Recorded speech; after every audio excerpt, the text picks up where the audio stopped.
আলু বেটা আলু লিয়ে গেছিলাম গ্রামও তখন দোকানে তখন দেখে কারণ আলু রেট কর তখন আমি গেছিলাম গ্রামও কিছু বেচেছি প্রায় 1.5 মণ আলু লিয়ে গেছিলাম গ্রামও বুঝছো নি আচ্ছা আচ্ছা মনে হয় 20 কেজির মতো বেচছি এখনো রয়েছে মনে হয় আরো 1 মণ ওখানে তো ব্যস্ত দেখো আমরা কিছু কেজি কিনতে পারি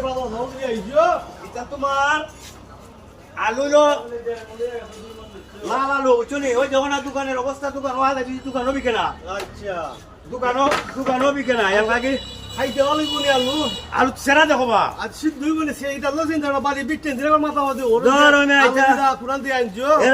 রে আলু সেরা দেখো এটা লাল আলু লাল ও সেটা তো বালা দেখা যায় যে 2 জায়গা দিকে ভাই জানি এটা দোয়া কম হইছে তারপর ওই দেখো সুন্দর আলু বেশি দুইটা বা কি হয় না আচ্ছা নিমুনে 2 কেজি 2 আইনিও ইয়া বাজার সুন্দর করিলে নিমুনে 2 কেজি কিনিয়া সুন্দর তো আমার ডালা ঠিক আছে ডালা একটা গ্রামও বেচেছি আর একবার বেচেছি আজকে আচ্ছা ডালাতে নিমুনে নিয়োগী আচ্ছা এটা কোন মস্তা করে তো খাইতে হইব আচ্ছা কারণ